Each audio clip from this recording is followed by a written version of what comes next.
I'm exhausted right now.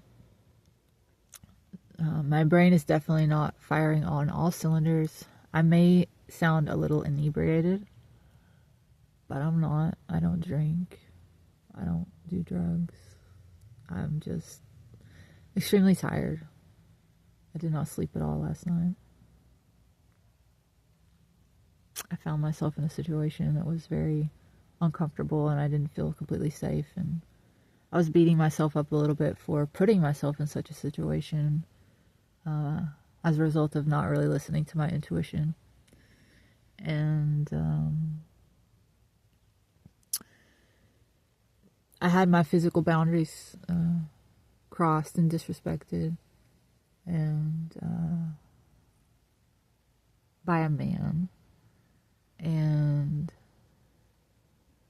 I set firm boundaries, and I set those boundaries kindly and firmly and respectfully.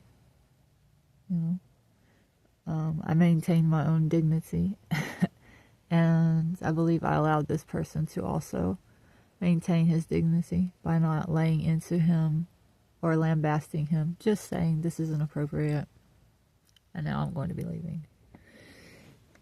And but I'm not only tired, but I physically, but I'm emotionally tired. Often those things go hand in hand.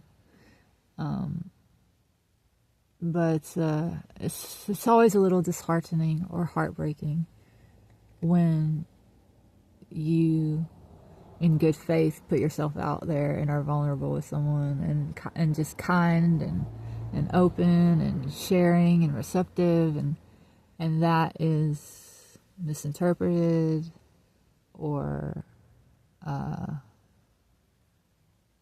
the person attempts to leverage it or use it against you in some way, or test your boundaries. And I feel like in this world sometimes vulnerability and kindness can be mistaken as weakness or stupidity, and I'm not either of those things. I'm not. I mean, I have moments of weakness, of course, and moments of stupidity, but on the whole, I'm neither of those things. And I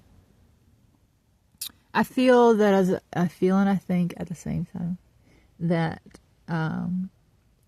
people who are trying to walk through this world and be in it but not of it, it's a common experience. Because part of being in this world and not being of it means trying to keep your heart open and being brave enough to remain vulnerable and open and receptive and sharing and kind. And sadly, those are not things that are often promoted in a world or a culture or an economy that promotes constant competition and seeds the idea that other people are objects or things to be leveraged or used for your own personal gain. Everything becomes a commodity. Every relationship or interaction becomes a transaction.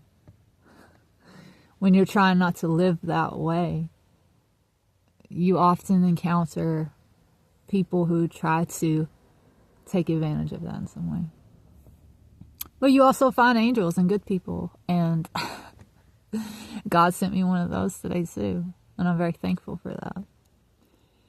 But I'm just allowing myself to sit with the all of it and cry, and I think that's how you remain open and vulnerable and kind and loving, is you allow yourself to feel that little bit of heartbreak and that little bit of sadness, and you forgive yourself and the person who has trespassed against you, and you respect yourself by setting that boundary and walking away if you need to, and just being honest in a way that's kind and loving, to your best ability.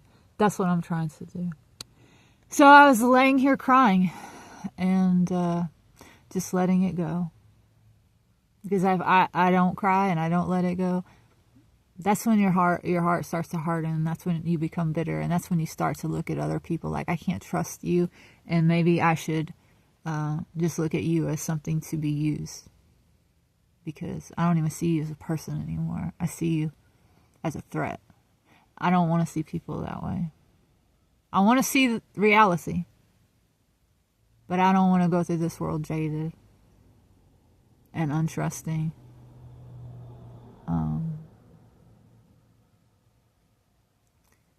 That said, people do have to earn our trust. People do have to earn our respect. Well, we should respect people, but until they prove that they don't respect us, then we walk away, I guess. But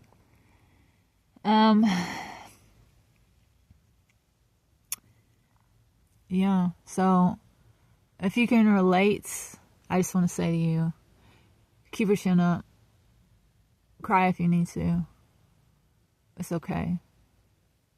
And tears are healing. There's all different kinds of tears. There's happy tears, there's sad tears, there's grief, sorrow, pain, love.